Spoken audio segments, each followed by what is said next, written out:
queria ler com vocês, conversar com vocês, um texto lá do Evangelho de Mateus, dá para a gente ler todo, o Evangelho de Mateus, capítulo 28, a partir do versículo 16. Mateus, capítulo 28, a partir do verso 16.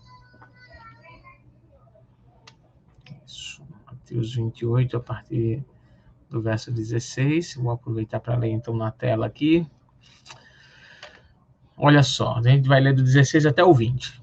Diz: Então, os 11 discípulos partiram para a Galileia e foram ao monte que Jesus havia indicado. Quando viram, o adoraram. Alguns deles, porém, duvidaram. Jesus se aproximou deles e disse: Toda a autoridade no céu e na terra me foi dada. Portanto, vão, façam discípulos de todas as nações, batizando-os em nome do Pai, do Filho e do Espírito Santo. Ensinem esses novos discípulos a obedecerem a todas as ordens que eu lhes dei. E lembrem-se disto: estou sempre com vocês até o fim dos tempos. Só até aí. Eu estava tentando lembrar as primeiras pessoas que compartilharam a fé cristã de uma maneira que eu entendi, que eu consegui entender, não é?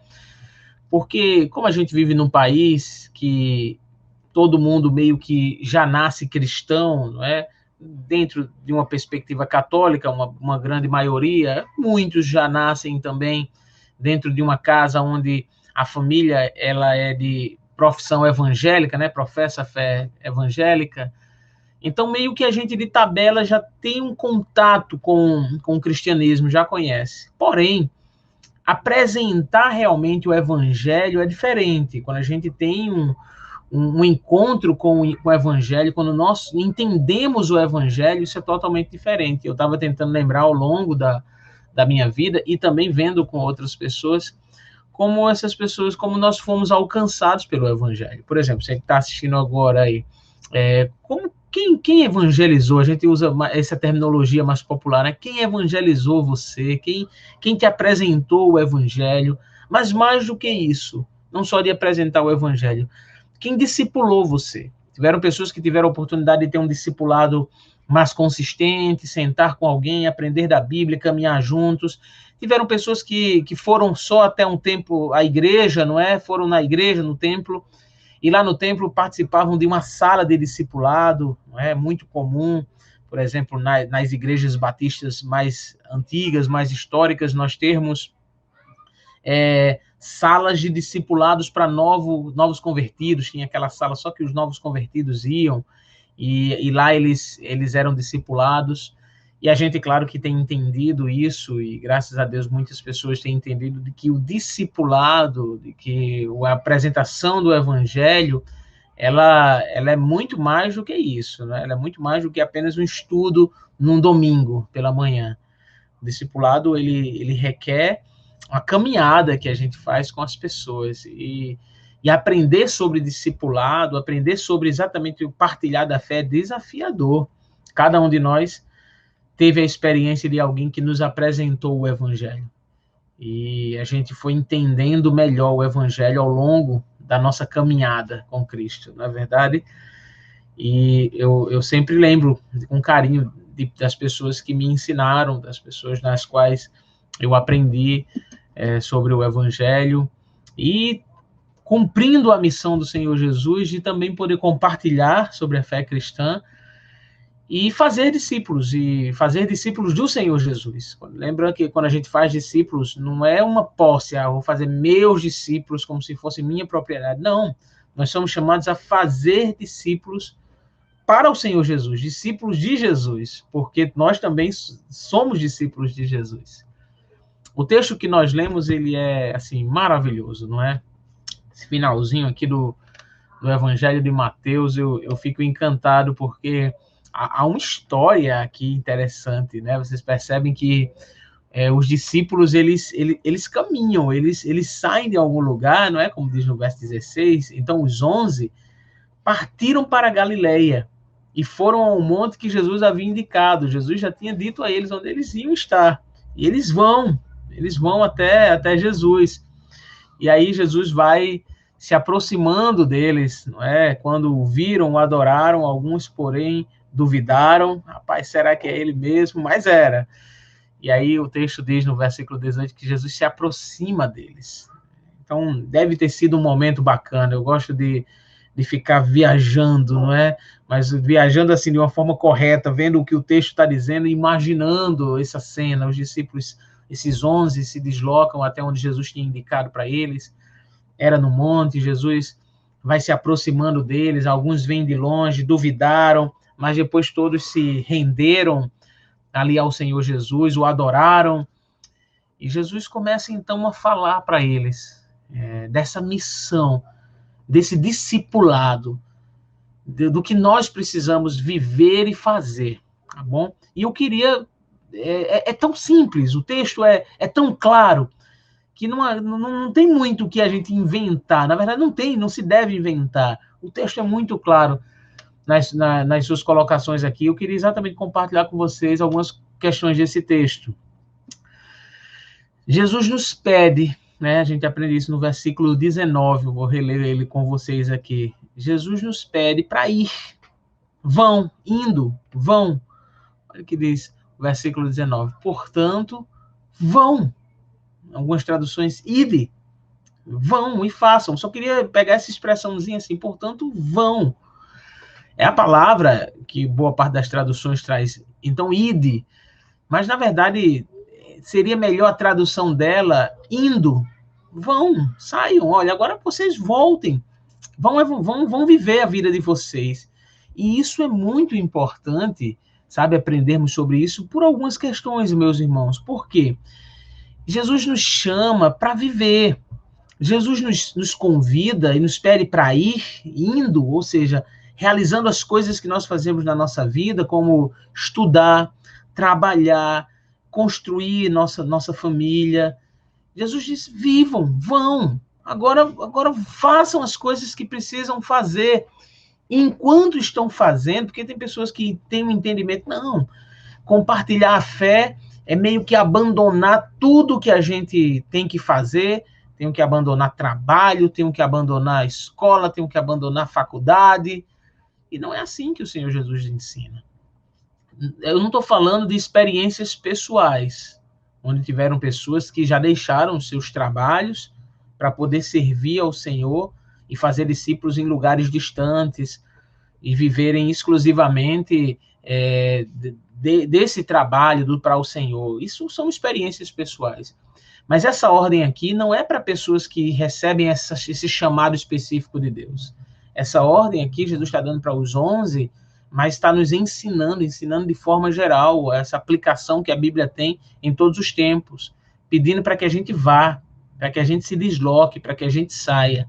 Enquanto a gente está estudando, trabalhando, enquanto a gente está fazendo e vivendo a nossa vida, aí a gente está falando, evangelizando, fazendo discípulos, sabe? Não é o abandono das coisas para fazer discípulos, mas é enquanto a gente estuda e trabalha, a gente faz discípulos. Não é um dualismo. Tem pessoas que pensam isso sobre a evangelização, sobre partilhar a fé, não é? Acham que só podem partilhar a fé num domingo à tarde entregando literaturas. E eu não estou dizendo que isso também é ruim. Eu já fiz isso muitas vezes, de sair num domingo à tarde, naquele sol, para evangelizar de casa em casa, entregando literaturas, compartilhando a fé. Mas o entendimento, isso é legal, fazer isso é maravilhoso, foi muito bom, e a experiência de fazer isso. E de vez em quando é importante fazer isso. Mas a ordem do Senhor Jesus aqui vai muito além do que separar um dia na semana e um momento para sair compartilhando a fé. A ordem do Senhor Jesus aqui é que esses discípulos e nós precisamos viver, caminhar. Onde é que você trabalha? Onde é que você estuda? Onde você trabalha e onde você estuda é um local onde você foi chamado para fazer discípulos. Não é apenas numa sala de aula de uma escola bíblica dominical, mas é fazer discípulos. E essa é a vida da igreja, quando a gente lembra essa igreja lá no início, em Atos dos Apóstolos. Atos capítulo 2, né, versículo 42 ao 47. quando vai nos dizer que a igreja ali perseverava na doutrina dos apóstolos, na oração, no partir do pão, e em cada alma havia temor, e a Bíblia diz que eles viviam a vida da igreja, e o Senhor, eles tinham a simpatia do povo, e Deus acrescentava ali a igreja, mas eles viviam a vida da igreja, e uma coisa interessante, no templo, de casa em casa. Essas pessoas, onde estavam, onde viviam, partilhavam da sua fé, discipulavam outras pessoas. O que eu quero te desafiar nesse processo de sermos iguais a Jesus, de compartilharmos a nossa fé, é que nós somos chamados para lá no nosso trabalho, quando eu estou trabalhando, lá no meu lugar de estudo, não é? Eu recentemente concluí, né, um curso na área de saúde e estava lembrando, ainda tem um contato muito bom com os colegas de curso ali, os nossos almoços, nos intervalos das nossas aulas. E assim, que coisa maravilhosa manter a comunhão com essas pessoas e estar disponível para sempre que alguém precisa estar ali falando diretamente, aconselhando, mas mais do que isso, no dia a dia, viver, servir, abençoar, compartilhar a fé. Você, meu irmão, você, minha irmã, pode abençoar pessoas no lugar onde Deus colocou você para trabalhar. Não seja uma pessoa chata, não. Não faça como o cara da Xerox, não. Eu digo o cara da Xerox, que é uma história. E a pessoa que trabalhava no local e a máquina de Xerox quebrava, a pessoa sabia consertar, mas preferia dizer assim para as outras pessoas, isso é porque vocês não têm Jesus, isso é porque falta Deus nesse lugar, e estava se tornando uma pessoa totalmente desagradável. E foi aconselhada essa pessoa, olha, em vez de você ficar dizendo isso para as pessoas, que é porque as pessoas não têm Jesus, que a máquina de Xerox quebra, vai lá e conserta a máquina de Xerox, serve as pessoas, porque a partir das pessoas, quando te verem servindo e entendendo isso, e você entendendo isso como um chamado de Deus, as pessoas vão ficar com o coração mais aberto para ouvir a mensagem do Senhor através da sua vida. Portanto, eu me reporto ao que o Senhor Jesus disse aos seus discípulos e à nossa vida. Vão, caminhe. Vai fazer uma caminhada na praça? Vai fazer uma caminhada no calçadão da praia? Vai fazer uma caminhada nas serras, para quem não mora numa cidade onde não tem praia?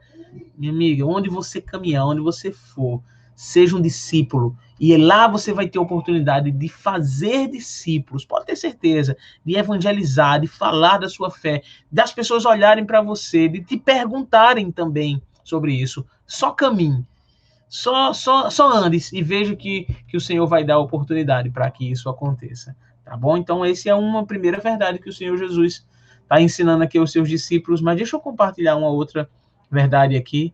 Está lá no versículo 18.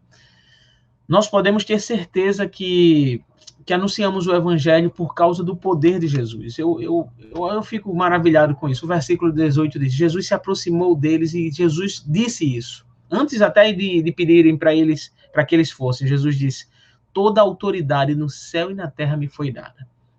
Essa palavra do Senhor Jesus é maravilhosa, porque a gente às vezes fica pensando, poxa, a gente vai falar com que autoridade, não é? E tem tanta gente que está se apoiando em autoridades políticas por aí, não é verdade? Mas o nosso proclamar do evangelho não está baseado em nenhuma autoridade humana aqui nessa terra. Nenhuma autoridade aqui nessa terra. Nenhum rei, nenhum sacerdote aqui nessa terra. Nós anunciamos o evangelho porque toda a autoridade vem do Senhor Jesus. Nós anunciamos o evangelho porque Jesus tem todo o poder no céu e na terra. Nós anunciamos o evangelho e aprendemos que o evangelho é o poder de Deus, que o evangelho é transformador, que o evangelho pega alguém que estava com a direção totalmente errada e esse evangelho transforma, traz alguém para perto de Deus, não por causa do nosso poder, não por causa de nenhuma autoridade política, ninguém consegue mudar o que só Deus pode mudar, porque só Jesus tem toda a autoridade no céu e na terra. Meus irmãos, entender essa mensagem de Jesus, de que ele tem todo o poder, de que ele tem toda a autoridade no céu e na terra, é importantíssimo para aqueles que anunciam o evangelho, para aqueles que fazem discípulos. Porque quando eu estou andando, vivendo e fazendo discípulos, eu entendo que quando estou falando, o Senhor Jesus tem toda a autoridade, o Senhor Jesus que nos capacita para falar do Evangelho e que todas as coisas são por causa de Jesus, é por causa de Jesus, é para a glória de Jesus. Agora imagina Jesus chegando para os discípulos ali, os 11, olha, toda a autoridade me foi dada. Vão, façam discípulos.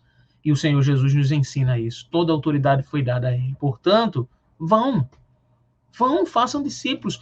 Ele já tem toda a autoridade. Entender isso é importante para sabermos que a mensagem que nós pregamos não é uma mensagem baseada na nossa vida, não é uma mensagem sobre nós.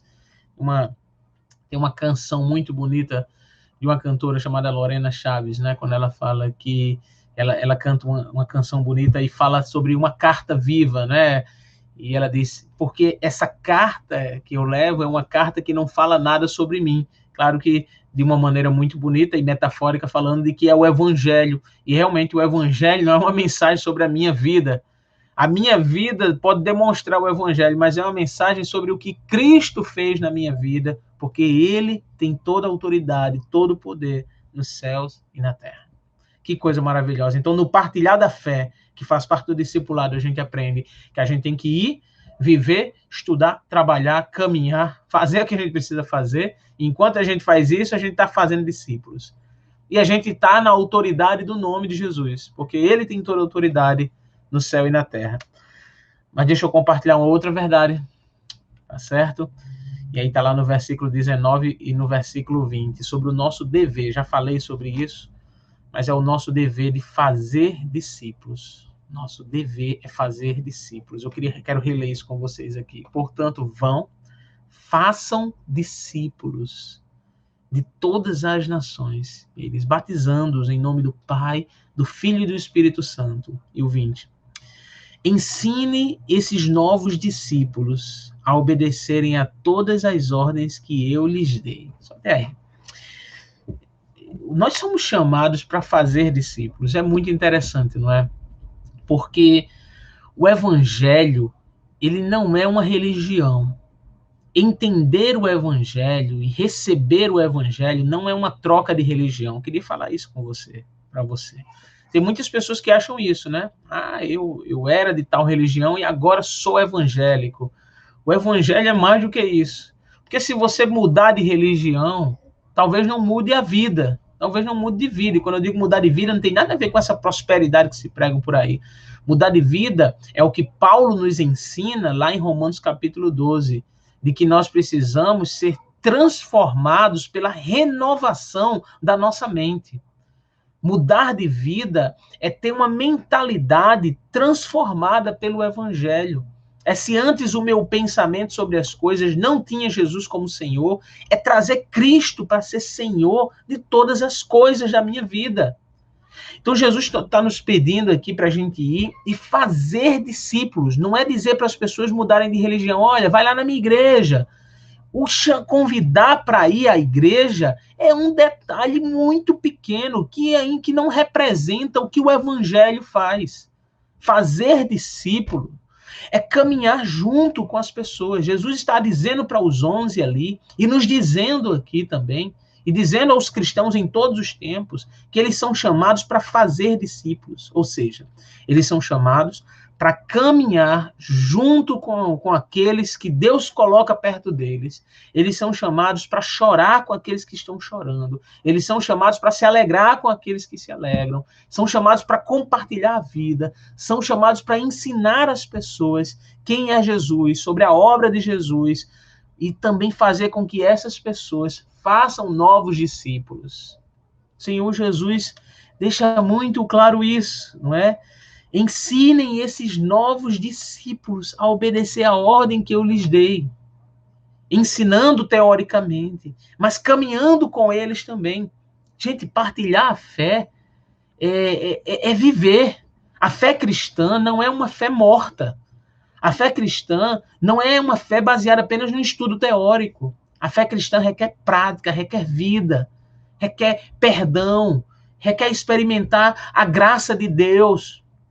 A fé cristã requer ter compaixão. A fé cristã requer que a gente olhe para as situações que se vive no mundo e nós fiquemos inconformados com certas coisas.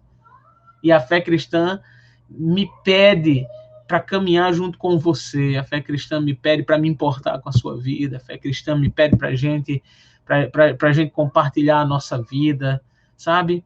Sabe, alguns aspectos, quando a gente estuda todo o contexto da igreja, a fé cristã me pede para a gente tomar café juntos, né? É claro que a Bíblia não vai falar café literalmente, mas vai nos ensinar que nós precisamos compartilhar refeições. E isso é importante também. A fé cristã nos chama a isso, a compartilharmos a vida um do outro. Portanto, fazer discípulos, quando Jesus diz, façam discípulos de todas as nações. Semana passada, eu preguei que quando a gente estava em Cristo, a gente ganha irmãos, aqueles que deixaram tudo, ou seja, aqueles que colocaram Jesus como Senhor, ganham 100 vezes mais irmãos, irmãs, pais, moradia. E é isso mesmo, à medida que a gente vai fazendo discípulos, a gente vai ensinando as pessoas sobre Cristo, a gente vai ganhando novos irmãos, irmãs, a gente vai compartilhando a vida com as pessoas, isso é maravilhoso. A gente está fazendo, por conta dessa situação difícil que o nosso país está passando, dessa maneira online aqui, mas olha só quantos irmãos e irmãs a gente não está... Quantas pessoas que estão entrando, que participam, que comentam, quantas pessoas a gente não está vivendo, né? Está começando a compartilhar a fé, e Deus, quem sabe o Senhor, se for da vontade dele, nos dá a oportunidade para que possamos nos reunir um dia, se não num templo para participar do culto público, mas numa praça, no shopping, numa praia, na casa para tomar café, porque isso é fazer discípulos. Nós somos chamados para fazer discípulos. E eu queria te perguntar, quais os discípulos que você tem feito? Você acha que fazer discípulos é só chamar para ir para a igreja? Como eu disse, isso é pequeno demais diante do que o Jesus quer de nós. Fazer discípulos é todos os dias compartilharmos a vida e ensinarmos as pessoas sobre o que Deus quer da gente. Tá? Deixa eu concluir com a segurança que temos nesse partilhar da fé. O finalzinho do versículo 20, vou ler com vocês. E é sobre a segurança que a gente pode ter. Olha o que diz o finalzinho do versículo 20. Jesus dizendo, e lembrem-se disto. Olha só o que Jesus está dizendo. Lembrem-se disto. Eu estou sempre com vocês até o fim dos tempos. Eu tenho procurado lembrar dessas palavras em vários momentos da vida. Naqueles momentos de profundo desânimo. Aqueles momentos que a gente não vê mais solução. Não tem mais para onde correr. Lembrar o que Jesus disse, eu estou com vocês. Lembrem-se disso. Jesus é enfático aqui. Lembrem-se disso, eu estou com vocês. Então Jesus manda esses discípulos irem, viverem. Manda esses discípulos fazerem discípulos. Manda esses discípulos fazerem novos discípulos. Ensinar a esses discípulos. Ensinar com teoria, ensinar com prática. Pede para que haja então uma multiplicação, e foi o que houve. Desses 11 que ficaram, fizeram mais 11, que fizeram mais 11, e hoje a gente está aqui. E quantas pessoas que nos abençoaram, né? Que nos evangelizaram, e que nós também, em algum momento, fomos instrumento para abençoar e para evangelizar outras pessoas. Enfim, isso é discípulos fazendo discípulos. E a gente pensa, poxa vida, às vezes é tão difícil fazer isso, mas Jesus está dizendo de que ele está conosco. Ele diz, lembrem-se disso, eu estou com vocês todos os dias ele está conosco, até o fim dos tempos. Ele nunca vai deixar de estar conosco. Ele caminha conosco quando as coisas estão difíceis. Ele vai caminhar conosco quando estivermos caminhando com outras pessoas que precisam aprender dele. Sabe, esse início dessas mensagens sobre partilhar a fé, eu quero te desafiar, nos desafiar aqui, para que nós possamos compartilhar a fé, não apenas de uma forma teórica, não apenas entregando a literatura. Se de repente você escreve bem e entende que isso pode abençoar outras pessoas, faz isso. Mas cristianismo vai além disso.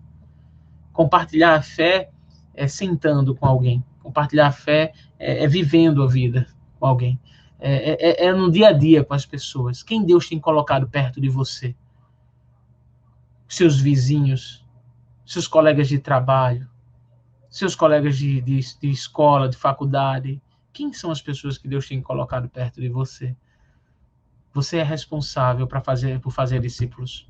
Nós somos responsáveis para anunciar a Cristo, vivendo perto das pessoas, amando as pessoas e falando para elas também do que Cristo fez nas nossas vidas, servindo a elas dessa forma, tá bom? Então, nessa série de mensagens sobre discipulados, que já faz desde o início do ano nós temos compartilhado sobre elas, e agora a gente fala sobre compartilhar a fé, fazer discípulos.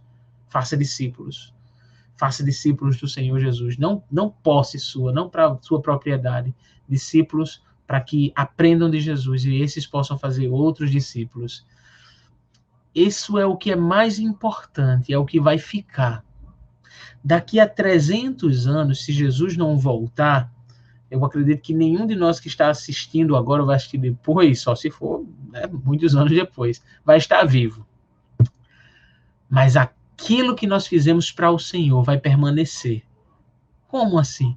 Aquela pessoa que eu fiz, aquele discípulo que eu fiz para o Senhor Jesus vai fazer um outro discípulo e que vai fazer outro discípulo, e assim as gerações vão chegando, e daqui a 300 anos vai ter fruto. Não precisa ser reconhecido, não precisa não, mas vai ter fruto do que nós já estamos fazendo hoje. Isso é o principal legado que nós podemos deixar para os nossos filhos. Esse é o principal legado que nós podemos deixar para as próximas gerações. É fazer discípulos que façam a diferença onde quer que estejam.